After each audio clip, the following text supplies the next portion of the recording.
Today we're continuing our series called The Fight. How many of you have been in a battle lately? Let me see, you've been in a battle. I don't think it's a coincidence that we started with a previous series called The Comeback, and now we call this one The Fight. You're in a fight. You gotta fool yourself if you don't know who your foe is.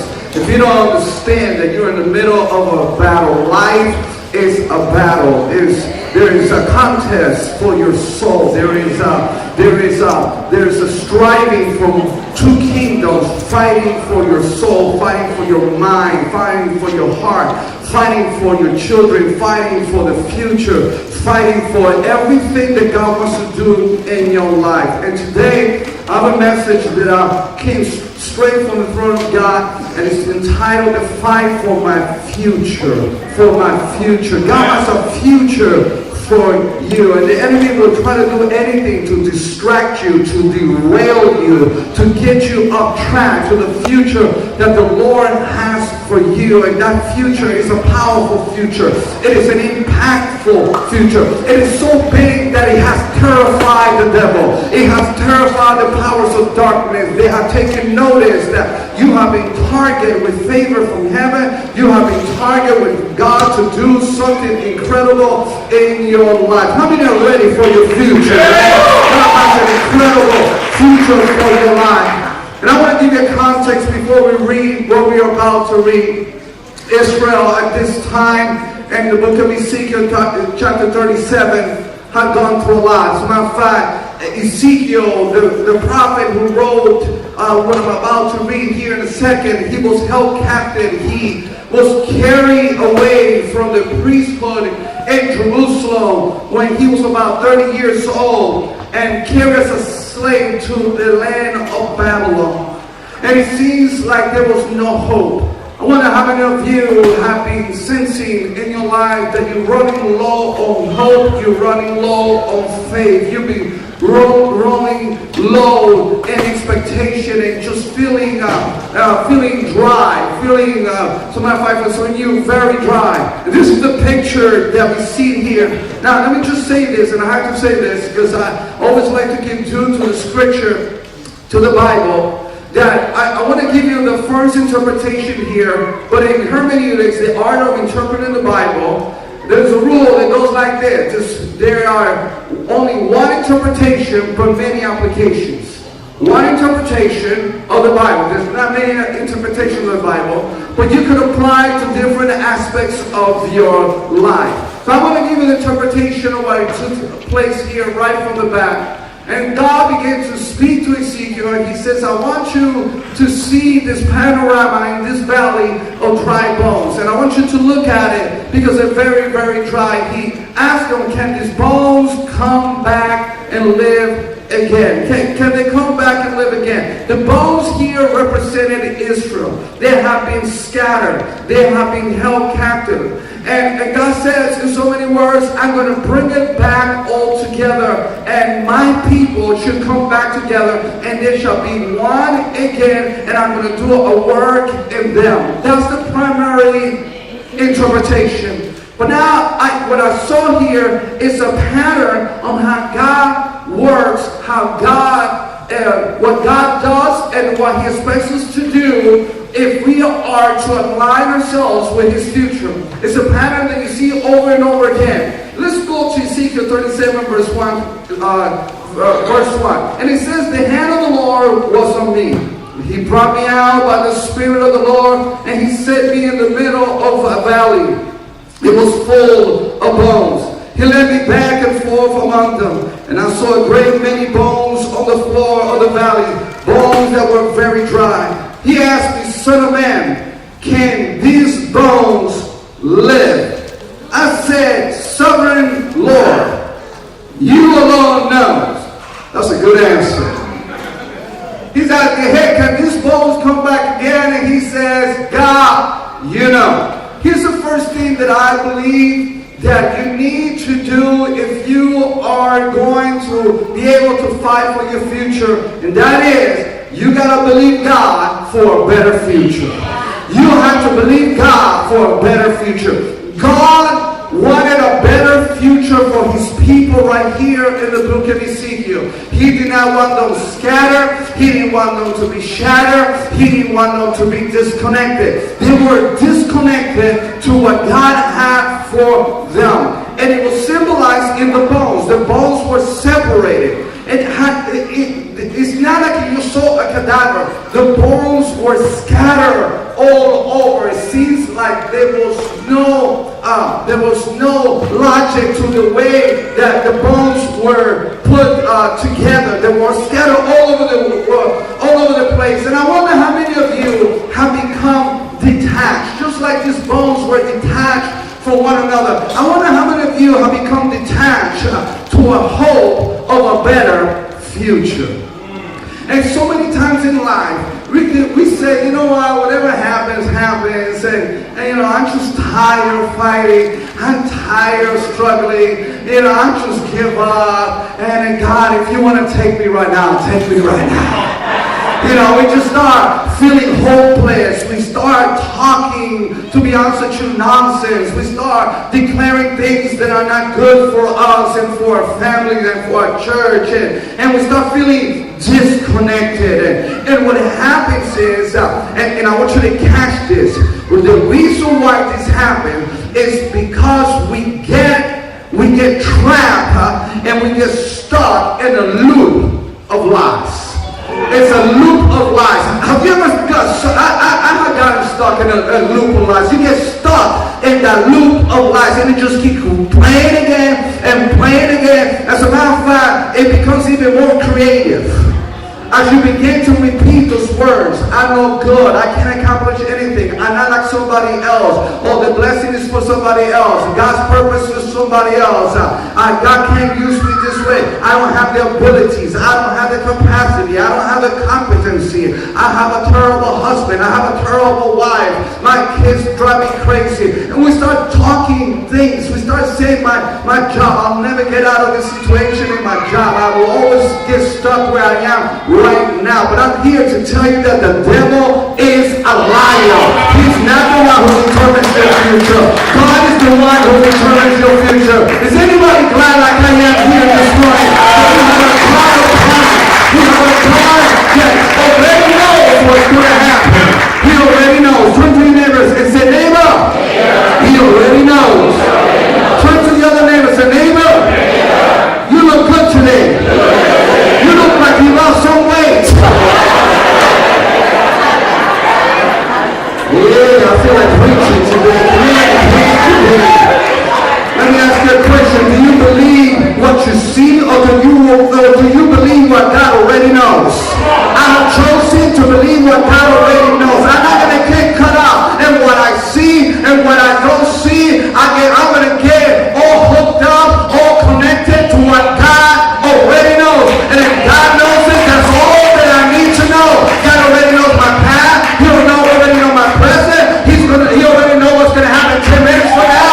He knows what's going to happen at the end of this week. He knows what's going to happen next fall. He knows what's going to happen next year.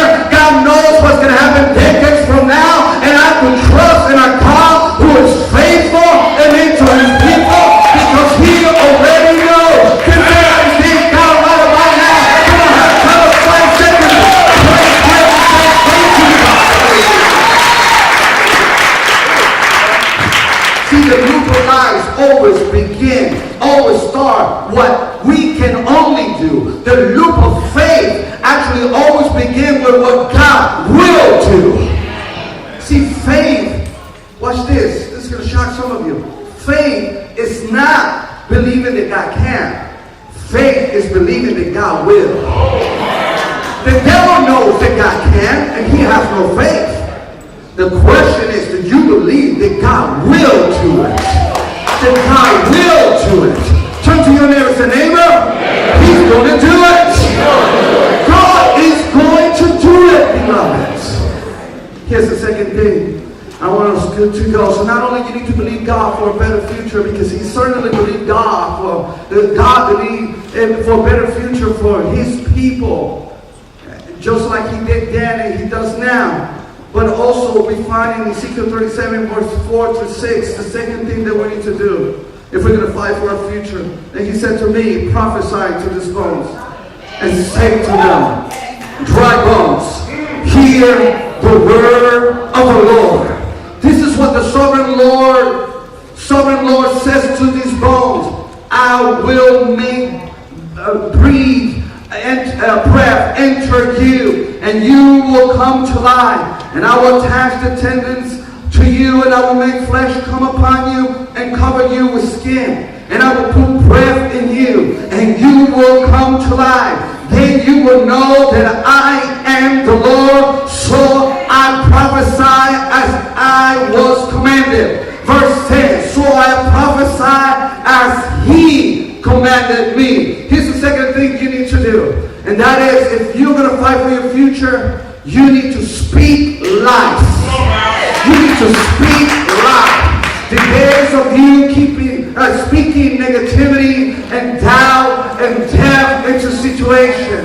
We do that all the time. My child will never change. My boss will never change. My circumstances will never change. I will never change. I will always get stuck in this situation. I was born on the wrong side of the track. Oh, I don't have this. I don't have that. And we begin to speak the wrong things.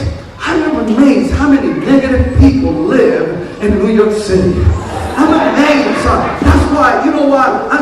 My wife can tell you, I'm getting tired of watching CNN, Fox News. They put a whole bunch of talking heads to tell you all the bad things. They're seldom to speak the good thing. Here you walk with this idea that everything is wrong, that the world is falling apart. My God, these are the greatest days for the church. This is the greatest day that we will ever have. These are the greatest days, amen, that we can touch this nation for Jesus. But we bring that in our homes. We bring this negativity. Proverbs 18:21, death and life are in the power of the tongue, and those who love it will eat its fruit. Proverbs 10:11, the mouth of the righteous is a fountain of life. Isaiah 55 verse 11, so shall my word be that goes out from my mouth. It shall not return to me empty, but it shall accomplish that which I purpose, and shall succeed in the thing for which I sent it. Did you hear what he said? He says, my word will never return back void. It will always accomplish what it was sent to do. He says, I want you to speak life. Now, God could have spoken the thing, and he actually certainly told him exactly what to say. And I don't know how to fully explain it, but something happens when we get to speak what God already has spoken. Something happens inside of us. Our mind begins to change. Our hearts begin to change. Because I believe this. Nothing moves in your life until you speak it out. Nothing moves in your life until you speak it out. Now let me explain what I'm not saying. I'm not saying just because you say something it's going to happen. I'm saying if you say what God already has said, then it's going to happen. Today there's a teaching out there that says whatever you speak, it will create, it will bring up, somehow it will materialize whatever you say. That's not Christianity, that's Eastern mysticism. That's not the Bible. What the Bible says is that whatever God says, it will come to pass, because God says, my word shall not return void. So my question to you is, what have you been speaking out lately? Turn to your neighbor and say, neighbor, what have you been speaking about lately?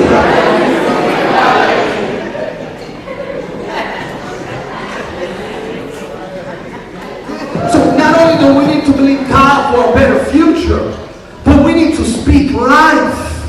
And I tell you, I feel the pressure every single week to try to speak negativity. I feel it in my mind. I feel it in my heart. I feel it all around me when it's easy to be molded and casted with the world's mentality, with the world's troubles, with the world's cares, with the kind of this vortex and this whirlwind that just such this black hole of negativity that begins to capture your heart. But I refuse to be in that black hole. I want to live under an open heaven of heaven. I want to live under the canopy of God's glory. I want to live under God's favor, regardless of what's happening around me. No, God did not promise me a life free of suffering. You got to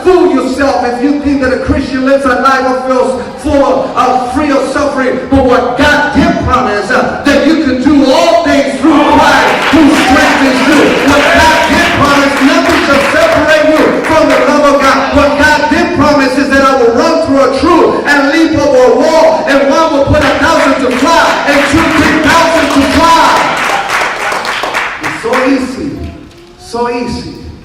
Now, I believe that the problem begins in our hearts. The problem begins in our mind. Something begins to ferment. Something begins to captivate. And whatever flows out of your mouth is because it's coming from your heart, because your words are the faucet of your heart. It's just flowing out of there. You got to check what's inside of your heart. And I'm here to tell you, you have the power of God today to say, this is not how my story will end. You can have a bad day. You can declare, this is not how the story will end. If God is for me, come on, if God is for me, come on, let me hear your face, boy, God is for me. Who could be against you? And I believe that the time, I learned this, that in different stages of life, that we go through our life, you got to keep speaking this life, because you're all going to go through different stages of life. You're all going to experience, every single one of us going to go through different developmental stages in life. And I'm here to tell you that at each step of the way, the more God begins to elevate you, the more God begins to use you, the more life you need to speak. Because otherwise, darkness will begin to consume you. I believe that when God speaks, it's going to happen. When God says something, it's going to happen. It is bound to happen. So let's declare what God has declared. If you want to know where someone will be 5 years from now, just listen to the words they're speaking right now. Because your words have direction. Your words will direct you. James chapter 3, the Bible says that the words are like a rudder in a ship. Though it's very small, it will direct the rest of the ship. And let me ask you this question. What kind of words have you been speaking to yourself, to your children? I think that a lot of times it's so easy to talk ourselves down from the promises, talk ourselves down from our calling, talk ourselves down from the goodness of God, talk ourselves down. Isn't that what the devil tried to do with Adam and Eve and succeeded? He talked them down. That's how he derails us. That's how he distracts us. That's how he got them to speak a different language. It wasn't the language of the Garden of Eden. And that leads me to the last thing I want to share with you. And that is in Ezekiel 37, verse 7 through 11. He says, so I prophesied as I was commanded. And I was prophesying, there was a noise, a rattling sound. And the bones came together, bone to bone. I looked, tendons and the flesh appeared on them, and the skin covered them. But there was no breath in them. And he said to me, prophesy to the breath. Prophesy, son of man, and say to it, this is what the Son of the Lord said. Come breath, come breath. The word breath in Hebrew is the same word for spirit, ruach, from the four winds, and breathe into the slain, that they may live. So I prophesied as he commanded me, and the breath, that means the Spirit of God, entered them, and they came to life and stood on the feet of past. I don't know about you, but I see God raising up an army. I see God raising up an army in New York City, amen. Not just in this church, but many churches. God is pulling out the bones to come together. So here's the third thing you need to do. And this is so important. If you're going to fight for your future, you got to connect the dots. You got to connect the dots of what God is doing. God is putting it all together. You might not see it. You might not even understand it. It might not even feel good right now. But I'm here to tell you that He is connecting the dots. Turn to your neighbor and say, neighbor, do you even see the dots? So let me just give you really quickly here. Let me give you really quickly how God starts putting it together. The first thing that I learned, when God starts doing something, and when God begins to shape your future, this is heavy. He first starts working in the inside. Always. If you notice in this picture, He first starts working with the bones, the inside. Then with the sinews to bring the bones together. Then the muscles, then the skin. Most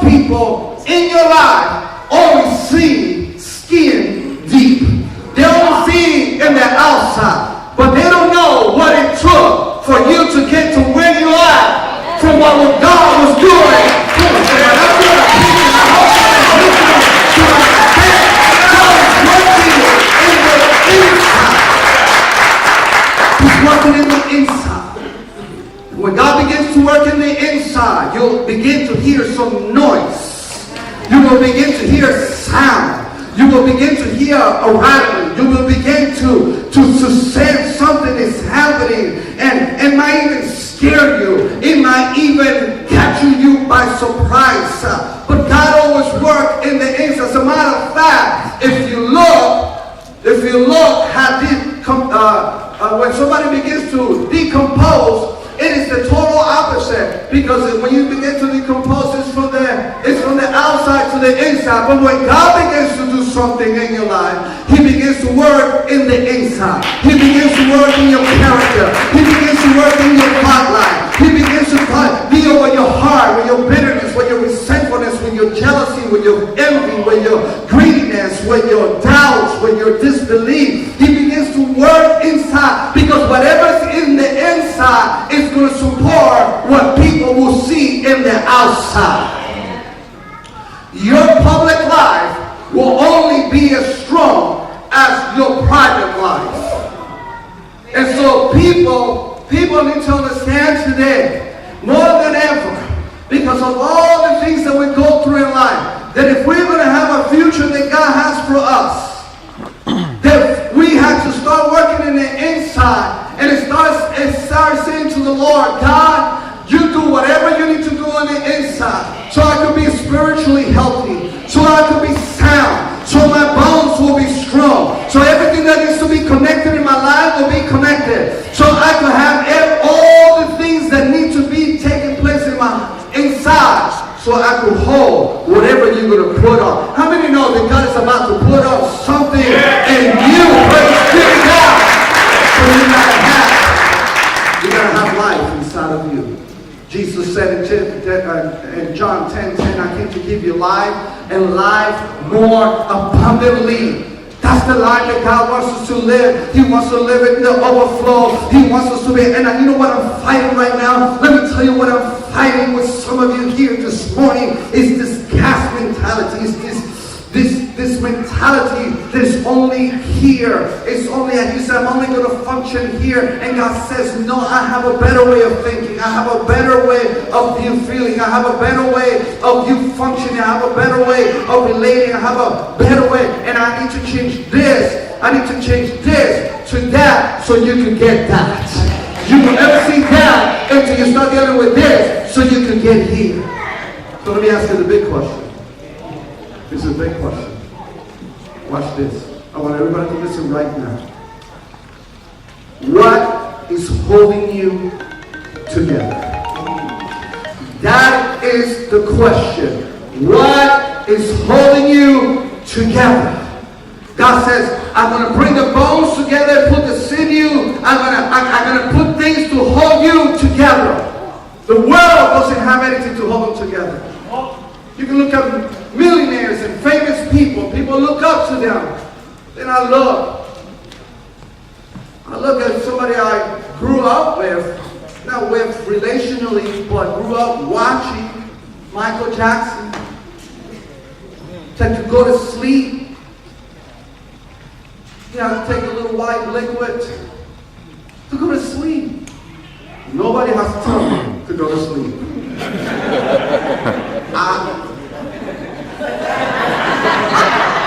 I'm out, man.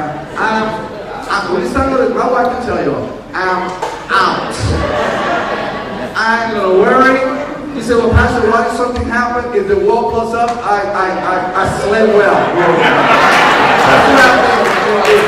Whenever there's a fire, I die happy. I die. I just like, yes, Jesus. The other day, my wife walks out like 5 o'clock in the morning. She smells smoke. That fire was at 194th Street and Forum. And woke her up. I was sleeping right through it.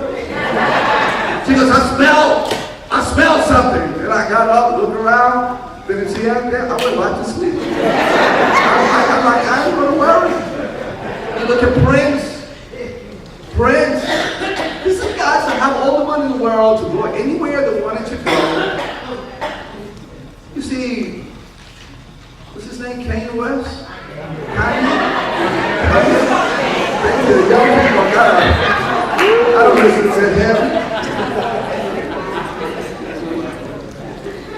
I'm just going to say, I only listen to Christian music. I'm not putting anybody down to listen to anything else. I'm not saying I'm better.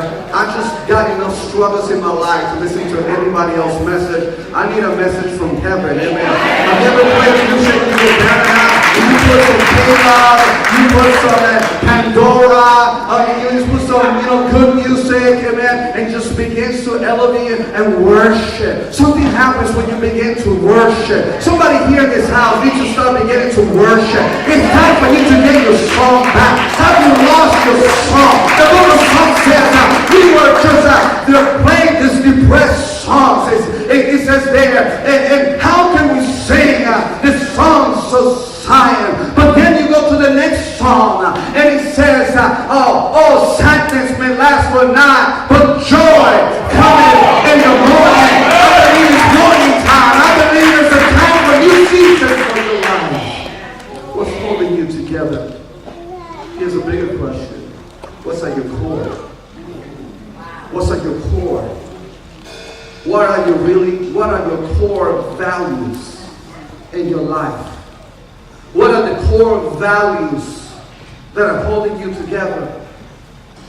My core values, if you're curious about, is that God is always first. I don't care if it costs my life. I don't care if I have to abandon everything. He is first of my life. Second core value is to love people like God has loved me. So I will love God and I will love people. What's your third core value? Well, if I do those three, I'll do those two, that's it. I mean, everything else goes under that. But the third core value is the Great Commission, is to go and make disciples. So everything in my life is wrapped around those three. I do those three, I'm good. Turn to your neighbor and tell them, you're good. What's your core value? If our image, if our branding, if what we think people should think about us, if our insecurities, if our fears, if our doubts, if that's your core value, then I'm telling you, it's not going to hold you together for what God has for you in your future. Here's the second thing that I learned, is that He connects you with God. Listen, if you're going to connect to God, and when God starts putting it together, He connects you with people who are the right fit for your future. He really does. Because your relationships are the connection to your future. The Bible says that the bones came. Now, not every bone connected with every bone. You don't have to be connected with everybody. You just got to be fitted. You got to fit into your future. Turn to your neighbor and say, neighbor, you got to fit into your future. Because this is what I learned. Everything, absolutely everything. Can somebody say everything? Everything connected to your future is connected through your relationships. You got to fit into your future. You got to know what and who you were fitted for. Your future is tied up to whoever you're tied up with. That's why some of you can't advance into your future, because you are connected, you are yoked with the wrong people in your life. Stop hanging around and getting intimate with people that have absolutely nothing to do with your future. They will add to your future, they will contribute to your future, they will strengthen your future. Here's the other thing. You got to fit yourself. You got people that you're meant to be fitted, but you have to be intentional. And you're going to say, I'm going to do my part. I'm going to do whatever it takes to connect. Because if you disconnect, you will die. Your future will die. The strongest people I have ever met are people who are real, who are authentic, who are transparent, who are willing to say, you know what, I'll connect with you, I'll be raw, you'll be raw, let's go together and let's provide life, the life of God flowing through me and the life flowing through you. Let it just flow. Turn to your neighbor and tell them, let it flow. This is getting good, it's about to get better. I tell you, everything that has happened in my life happened through relationships. Every single thing in my life You know, some of you know that I'm a council member. That happened through a relationship. And one of the people that God used is one of our very own here, Greg Faulkner, who's now my chief of staff. Because I didn't know nothing about politics. I thought politics was for crooked people. And I came to realize later, there's nothing dirty about politics, just dirty people who dirty politics. But I didn't know anything. So I would call Greg, what are we doing? And I asked what I mean. When I was running for office, I had no clue how to run. I didn't know about the traps. I didn't know about the setup. I didn't know how to deal with the press. But thank God for Greg. And Greg was patient. And Greg introduced me to people. And then there was more relationship. And then more relationship. And look, now I'm in my third term of the New York City Council, and every time I walk into the City Council, I'm like, my God, this is like the capital of the world. This is where things happen and fix the whole world. And I get to walk through that gate. With nobody stopping me, and I get to go inside and bring the kingdom business and kingdom principles and values, because those are the superior values, amen, so it could touch our society. It happened through relationships.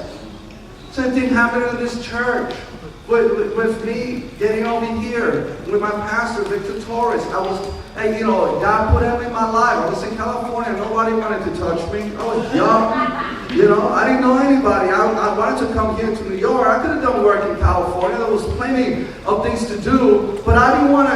I just didn't want to work for God. I wanted to work for God where God wanted me to be. There's a big difference. And so one day, somebody in the church that I was helping and working with came to me and said, hey, would you like to meet my brother-in-law? And I said, he has a farm. I said, farm? I want to farm chicken and cows and manure and all that stuff. I don't want to deal with that. But she said to me some powerful, powerful words. She said, if you come, I'll make you burritos. And when you're a college student and you're starving, come on somebody, anybody ever been there? Size 28, amen, that just is signal from God. That's when you know God is speaking to your life. So I showed up and we sat down, and I tell you, it was like heaven came down into that room. And I remember when I came out of there, I went running to the church. I was by myself, I was in the vicinity, and I was just jumping because I knew that was a relationship God was going to use. It was a journey. It didn't happen overnight, but it was a journey. And look, I'm here now, and I got to be now part of the most wonderful church that I could have ever imagined to be with. My first job. I remember my first job. When I first came here to New York, I used to travel 2.5 hours from 243rd Street to go down to Brooklyn. And then when I get off to Brooklyn, I remember, I wasn't raised in New York, though I was born here, and it was a cold winter, and what I had was a raincoat. I didn't know you're supposed to have a jacket. I didn't know you're supposed to wear layers. In California, you don't do that. Puerto Rico, definitely not. And so, but I remember then walking another 15 minutes. I used to run to work, and then as soon as I walk in, I say hi to everybody real quickly, and then I used to go, I used to go right next to the heater and just defrost for 10 minutes. And I said, thank you, Jesus, that I have a job in New York. Thank you, Lord. $13,000 a year. I said, but God, I know you called me to be in the ministry. I know you called me to be a pastor. And we started this thing, but it's taking so much time. I used to get home really late and then start ministry, and it was just a lot. And 6 months later, this guy that I had added to his life, that I was connected with through the program that I was in Virginia. See how that works. I didn't come directly to New York. My pastor said, hey, listen, come here, work at the New Life for Youth program. So I went there and started to work. And one of the ones that I was able to touch his life, he came back to New York. And one day he's walking and he sees mind you, 8 million people in New York City, and we had a few flyers and cards and t-shirt out. He sees a card in the floor, he picks it up, and he says he saw it, he saw my name, Pastor Fernando Cabrera. He goes, oh my God, how could this be? He calls me, he goes, Fernando, is this you? I go, yeah. The first word out of his mouth was, are you looking for a job? I went, yes! He says, how would you like to have a job? It would be done by 3 o'clock, and June you wouldn't have to work, July and August, and when the kids are out, you're out. I said, that is so God. When I went for the job interview, it was not an interview. I already had the job. And then there, God used all the connections then I wanted to be a college professor. And I was working really hard in Mount Vernon High School and just pouring out my life to those kids. And a couple of years later, I ended up in another school in Greenberg. And all of a sudden, Dimitri King, she's a professor at Mercy College. She came and she was doing some stuff in the school I was working in. She walks in, closed the door, and she says, hey, are you looking for a job? I go, yeah. I'm sensing it's time to move to something else. I said, what is it? She goes, college professor. I said, that's God. The point that I'm making here, the point I'm making is that God will He already rightly fitted you. You just gotta find the people that is fitted for your future. Here's the next thing, because I'm running out of time here, and that is that when God begins to put it together in your life, in your future, watch this, He will first, this is so important, develop a structure. Inside of me right now, inside of you, you have the bone structure. And those who are in the medical field, I'm sure that when you look how God made our body, how perfectly it was made, and it just saw everything that we have in our body, it serves a purpose. I mean, it's just incredible. But what's holding you gotta have a structure for the rest of the body to function.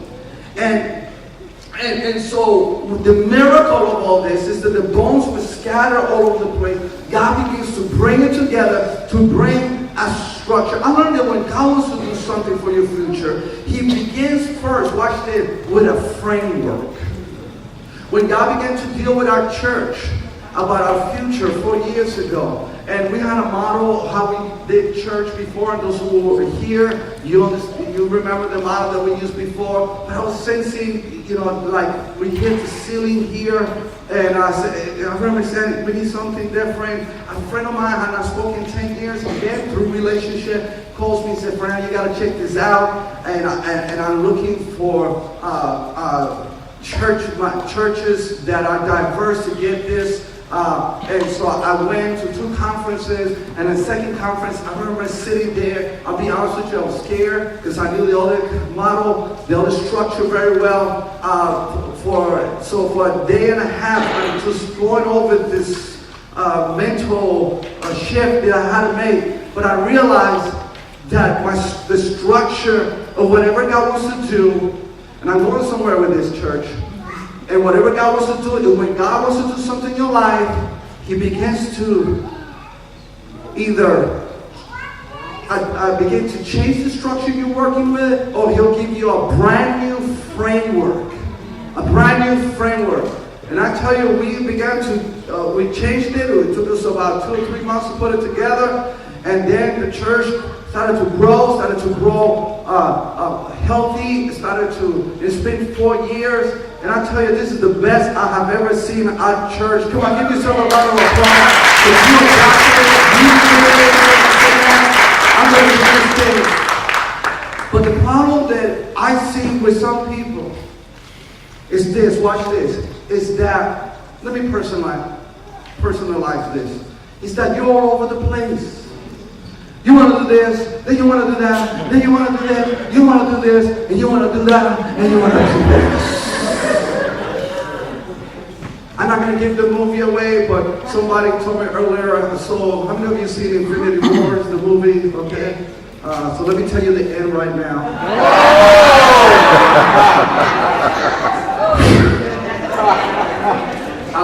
do that. And there was a lot of things happening. And I wonder if you trying to do, this, and then you try to do that. Do you have a framework? And you're working within that framework. And if you look at that framework, anybody from the outside could determine what your future is going to be like. Those of you who are in business, usually business people, you're all over the place. Entrepreneurs, oh my God, they want to do this, they want to do that, I want to do that, I want to do that. You want to do everything. No, pick something and stick to it. And then find the framework for what God wants you to do. Watch this. If you don't have a structure, you will rupture. Can I say that again? Amen. If you don't have a structure, you will rupture. And so to do this, you have to pay attention. You have to pay attention. Let me say that again. You have to pay attention. Ezekiel paid attention to everything that was going on.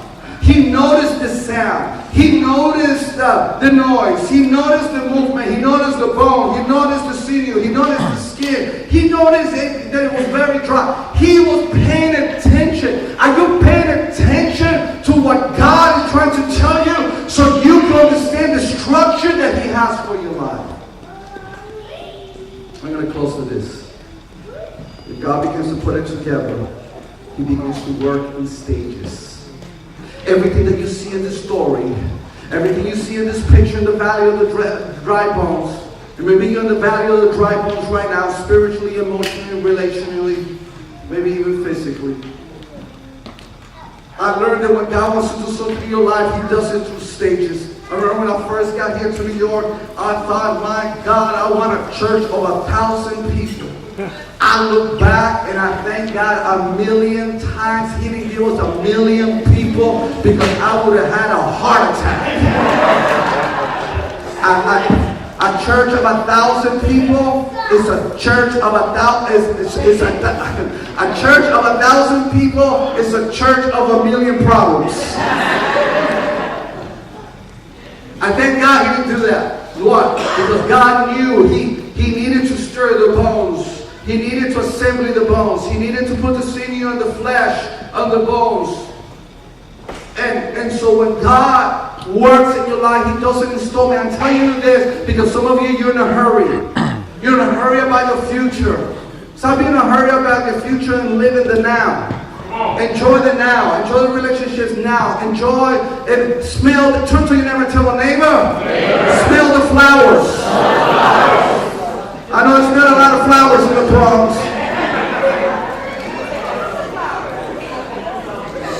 But you can go to Van Portland, you can go, we got more parks, by the way, than any other little boroughs. Come on. But enjoy the moment. My wife can tell you, every time I hear little birds, I stop. I love to hear the little birds. I saw one this morning. And he looked at me, I looked at the little bird. And I tried to do a little whistle. I was on my way to church. I don't sound very spiritual, but it is. I'm appreciating God's creation. I'm gonna enjoy the moment. And so here's my closing.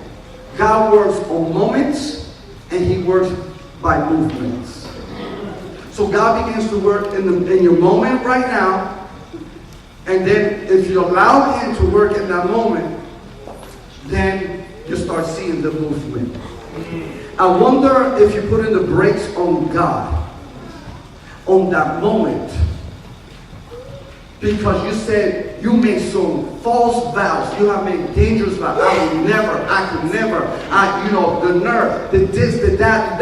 If you start making those vows, you are locking yourself in. Instead of saying, God, I'm going to take it. I'm going to take whatever you do, and I'm going to surrender to your purpose. I'm going to surrender and yield to your sovereignty. I'm going to yield to you, and I'm ready for the moment. Do your work in the inside so you can get me ready for the outside, and then I'm ready to make that movement to the next level. If you don't do that, you will forever be stuck. God, you need a God moment in your life. I don't know when that's going to happen. It could happen here right now. It could happen in your prayer life. This is why prayer life is so important. By the way, none of this stuff works. You can chuck up all this if you don't have a prayer life. You can throw all this away if you don't have time for the word. You're not fasting, you're not praying. It's not going to work because you're not hearing God. You're hearing the problems. You're hearing a different noise. Instead of the noise, the sound of what God is doing in your life. How many could say today, Pastor, God spoke to my life today? Let me see your hand. I'm just curious. Okay? Will you do this? Will you stand together with me? And I want you right where you're standing. Don't allow anything. If your phone begins to buzz, don't pay attention to that one right now. You could picture it later. I'm sure it's important. If somebody wants to tell you something, tell them this. I need my God plan right now. I want you to close your eyes for a second. So you can break every distraction. Let me ask you this question. Don't think about the person right next to you, the person that is at home, or anybody else. This is you and God. I mean that. This is for you. God created this moment for you. What's holding you together right now? Be honest. Are you relying on other people? Friends, family, co-worker, fellow student? What's holding you together? Prescription drugs, video games. What's holding you together right now? Jesus says, I am the Alpha and the Omega of your faith. I am the beginning and the end of everything that is good in your life. He wants to come in your heart right now. Will you release control right now to Jesus? This is your moment. Do not miss it. Do not let it pass by, because there will be no movement until you have that God moment. Father, work in us. I include myself. I raise my hand and say, work in me, Lord. Work in us as individuals, Father, that we will believe you for a better future. If there's any doubt, if there's anything in our minds that is robbing us of believing that you have the best interest for us and that you have a better future for us, and Lord, if we've been speaking death instead of life, Lord, if we had not recognized and not connecting the dots of relationship, the dots of Father, whatever else you're doing in our lives, God, right now we change our minds, we turn around and we go to you and ask you right now, work in us right now, work in our hearts, Lord, make our hearts tender again. Give us a brand new heart. And we ask you that you will breathe in us. I want you to call upon the Lord and say, Lord, breathe on me. Let your Holy Spirit bring life to me. Oh God, right now, breathe upon your people. Breathe fresh wind, a fresh wind of life, of faith, of hope, of joy, Father. Oh God, of love in our lives, Father God. Overflow. Go ahead and lift your hands to the Lord. Begin to worship the Lord and say, Lord, I want a freshness in my life. You want to be dry, but you got to get desperate. And you got to say, no, without you I can't. And without you I won't. I'm desperate for you. I'm desperate for unity. I'm desperate for a fresh start. I'm desperate, Lord, for you to put it together inside of me, oh God. Thank you. I shall pray. If you're here today and say, Pastor, that's me, I'm right, Bronx, I don't have a spiritual connection with God, and today I want to give my life to Jesus. I want what you guys have. I want that life. I want that eternal life. I want God to just erase all my sins, and I want Him to become my Father, and I want to have a brand new, fresh start. You know, when you have a relationship with somebody, say, you know, let's just forget about the past and have a brand new beginning. And you know, even this is even better than that, because God says, I will cancel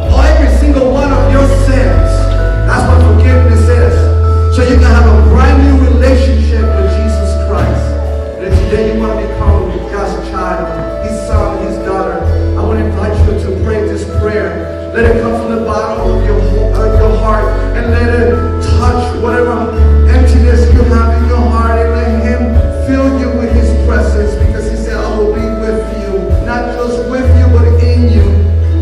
And the rest of the church is going to pray with you because they love you. I want you to pray out loud. Say, Lord Jesus, say, Lord Jesus, forgive me of all my sins, every single one of them.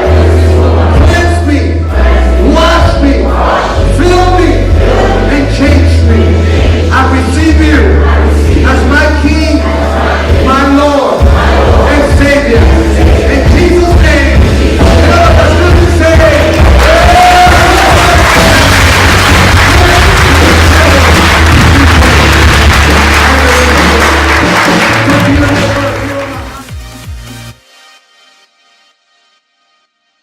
Hey New Life Bronx, Mike here with some important next steps for you.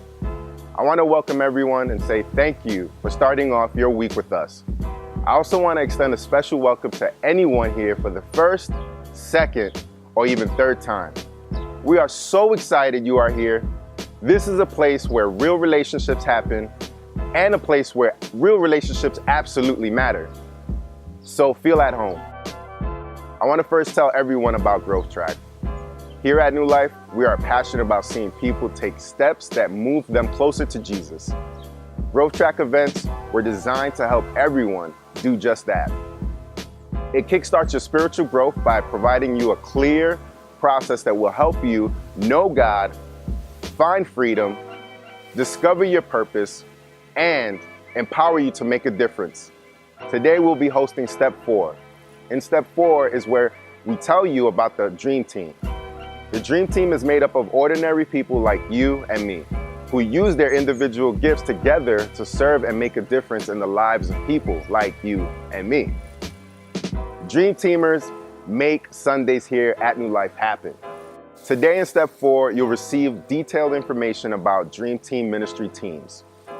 We'll help you match your passion and gifts with the ministry team that will be best fit and have you meet with that Dream Team leader. Next, I want to remind everyone, Mother's Day is in 2 short weeks. Pastora Elvia will be sharing her message, Fight Like a Girl. Invite every mom you know. It's going to be an awesome Sunday. Every mom you know is welcome, and she will thank you for inviting her. Third and finally, this Friday, just like every first Friday, we will be right here at 7 p.m. for celebration service. This is a service open for everyone. It is a time where we come together as a church family to celebrate Jesus as a church family. We have a time of communion and to even have time to dedicate children to the Lord. It is actually a great way to end your week and begin your weekend. So come out and don't come alone. New Life, let's go out, let's love people, and let's live to make a difference that God intended for us to make. For now, let's go back to service.